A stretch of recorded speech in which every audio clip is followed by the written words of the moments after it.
కేవలం 6 నెలల ముందర టెంకాయ కొడితే దాన్ని మోసం అంటారు. కానీ అధికారంలోకి వచ్చిన 6 నెలలకే టెంకాయ కొడితే దానిని చిత్తశుద్ధి అని కూడా అంటారు.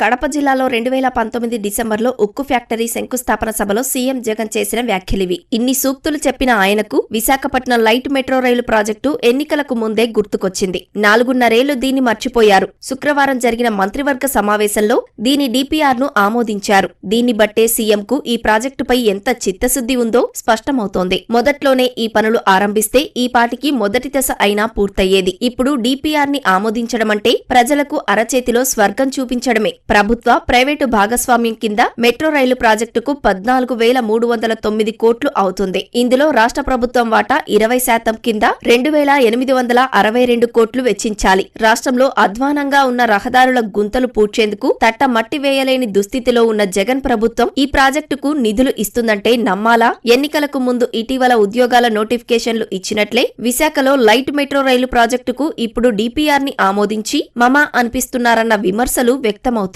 జగన్ ప్రభుత్వం ఏర్పడ్డాక విజయవాడ, విశాఖలో మెట్రో రైలు ప్రాజెక్టులను అటకెక్కించారు. విశాఖలో పీపీపీ పద్ధతిలో 42.55 కిలోమీటర్ల పొడవైన లైట్ మెట్రో రైలు ప్రాజెక్టును 8,300 కోట్లతో గత ప్రభుత్వం ప్రతిపాదించింది. తర్వాత వచ్చిన జగన్ ప్రభుత్వం విశాఖపై ఎనలేని ప్రేమ కురిపించింది. ఆ నగరాన్ని పరిపాలనా రాజధానిగా ప్రకటించింది. అదే అభిమానం మెట్రో రైలు ప్రాజెక్టుపై ఎందుకు చూపలేదన్న ప్రశ్న వినిపిస్తోంది. ఈ ప్రాజెక్టుకు గత ప్రభుత్వం పంపిన డీపీఆర్ తప్పితే మళ్లీ ఇప్పటి వరకు ఏపీ నుంచి నివేదిక రాలేదని కేంద్రం లోక్సభలో పలుమార్లు ప్రకటించింది. 4.5 ఏళ్లలో సీఎం 4 సార్లు కూడా మెట్రో రైలు ప్రాజెక్టుపై సమీక్షించిన దాఖలాలు లేవు. రాష్ట్ర ప్రభుత్వం వాటా సమకూర్చాల్సి ఉంటుందని ఇన్నాళ్లు పక్కన పెట్టి ఎన్నికలకు ముందు బయటకు తీశారనే విమర్శలు వినిపిస్తున్నాయి. ప్రతిపాదిత లైట్ మెట్రో రైలు ప్రాజెక్టు నిర్మాణ పనులు పూర్తికి 8 ఏళ్లు పడుతుంది. దశల వారీగా ప్రాజెక్టు పూర్తి చేయాలని ప్రతిపాదించారు. తొలి దశ పనులు పూర్తి చేసి మెట్రో రైలు పట్టాలెక్కాలన్నా కనీసం 3 ఏళ్లు అవసరం. అధికారంలోకి వచ్చిన 4.5 ఏళ్లు పట్టించుకోని జగన్ తీరిగ్గా ఇప్పుడు డీపీఆర్ ఆమోదం తెలిపారు.